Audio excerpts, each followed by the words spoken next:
Hey everybody, it's Captain House here, and I've been like kind of going through a little bit of a rut lately, and I'm sure it's like everybody familiar with that. And so my wife suggested that I maybe go and throw a whole bunch of money away on therapy. So I went ahead and bought this monstrosity behind me. This is a 1971 Boston Whaler, and it's rough. It's got needs some work. The floor is soft. The motor runs, and it runs well. I don't know if I'm going to keep the motor or not. I don't know how reliable it is. We'll see. But I needed a project. I needed something to do, and I felt like the painstaking process of refurbishing a classic whaler would be the exact thing that would either kill me or make me a whole lot stronger. So here she is, and I've already named her. She is the Wolf. And for those of you who follow my YouTube channel, you know my Key West, which is a 20-foot long or 196 bay reef, is the Cheetah. Well, I present to you the Wolf. Let's take a tour. So she sat in the water, and you can see here there is some chipping and cracking along the transom, and for the most part the transom seems solid. Now they did put this nice aluminum bracket on there, so that makes me wonder.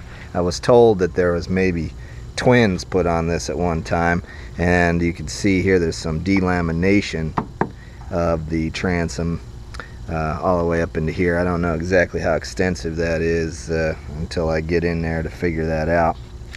Aftermarket live well, which I think is a pretty good idea. I'm probably gonna fix that up and keep it. The gas tank has probably been removed. I think it has been removed, and the floor is soft right there. The floor is terribly soft. So they've got two 11-gallon tanks under the Helm. Those will go away. We're going to cut the floor out, remove the old gas tank if it's in there, redo the floor, and stringers, most likely stringers. Yes, stringers will need to be done. And but for the most part, she's a really pretty boat. I mean, she's got that classic tri-hull design. When I was a kid, my dad had a tri-hull boat. Kind of brings me back to that time, you know, in the 80s there. This is a, like I said, this is 71, but she's pretty solid. You know, she's got good lines, and hopefully that bottom paint was put on wrong, so it'll come off fairly easily. Just some cracking in the gel coat there, but I went around her pretty good, and she's pretty solid. Fast as hell too. Got her up to 50 miles an hour. She guzzles some gas though, that old Johnson 175. In about 2 miles, I think we burned 2 gallons of fuel. What have I got myself into here? I really don't know. The trailer was included. Got all new LED lights, and he put brand new tires on it the day I bought it, which, pretty good guy. His name was Eddie. Nice guy. Old Florida cracker. Decent dude. Yeah, I mean, he was pretty straightforward with me about the boat. I paid $4,000 for the boat, the trailer, and the motor, and I feel like that was fair. You know, it wasn't a great deal, but it was fair. And he threw in a trolling motor, which I don't know if it works. A couple of old coolers, Lowrance X15 GPS and fish finder radio, and an old battery there. So I might be just like a glutton for punishment here. We'll see. I mean, who knows? If anything, I could probably sell the motor, trolling motor, and the trailer. I won't use the trailer. I keep it dry docked, and pay about $1,000 for the hull or something like that, maybe. So let's talk a little bit about what I was thinking as far as the design of the finished product of this boat. I've been fishing for 12 years in the 10,000 Islands area, and the boat I have now is beautiful. It's a 2004 Key West 196 Bay Reef, beautiful boat. One of my major complaints with that boat is that the rear, there isn't a lot of room to fish off the back. Now you can fish the bow. Most of us that fish saltwater tides, we like to launch our lines off the back of the boat, you know, in sequence, you know, 50 feet, 100 feet, so on.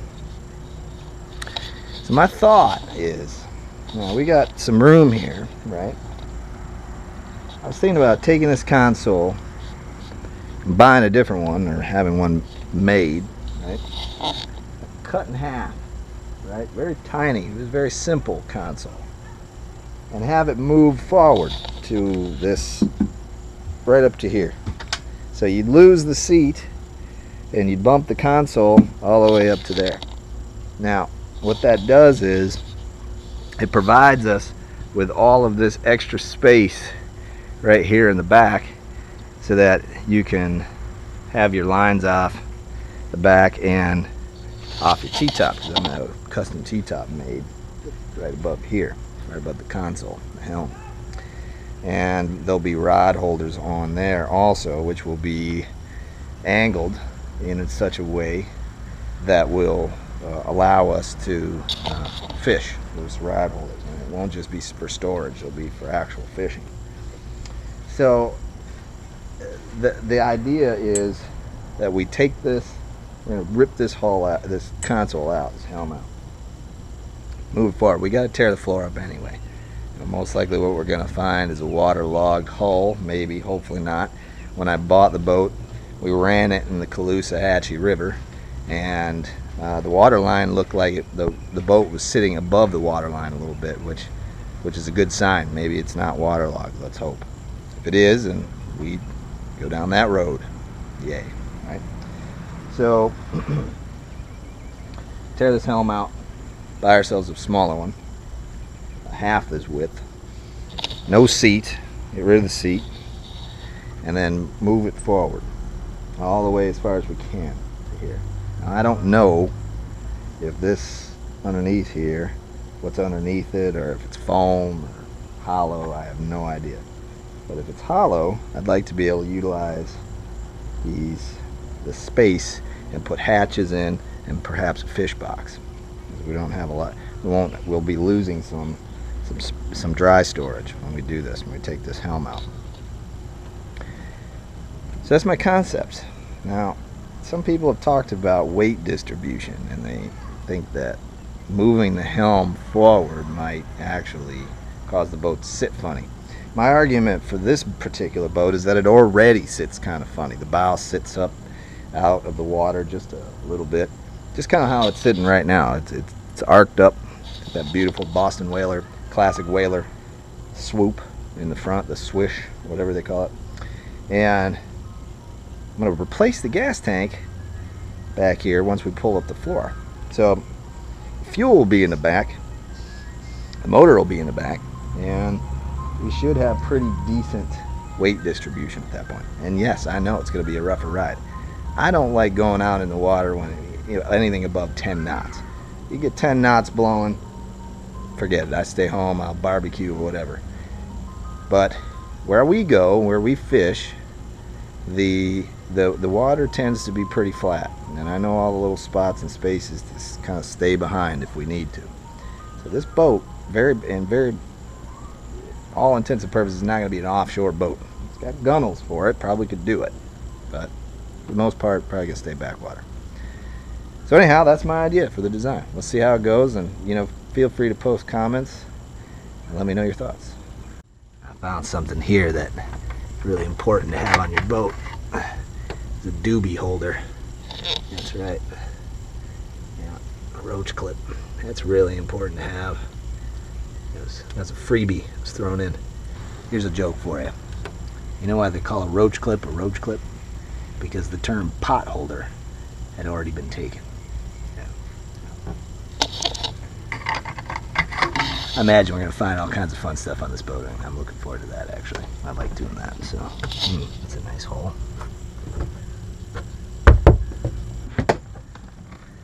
He even left me some beers.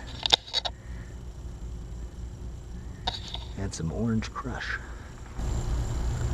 I have no experience doing this whatsoever. I'm very, very handy with it. I can do pretty much anything with my hands, but I have no fiberglass experience, no gel coat experience. I have none of that. I've been watching YouTube videos and trying to gain experience as best as I can. I have a couple of friends that might be able to assist me,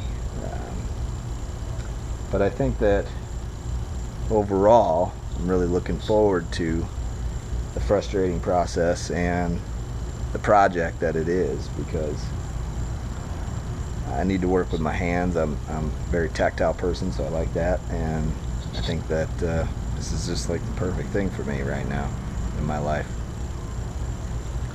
So let's go on this journey together, shall we? Alright. Thanks for watching.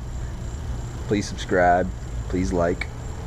And we'll get started.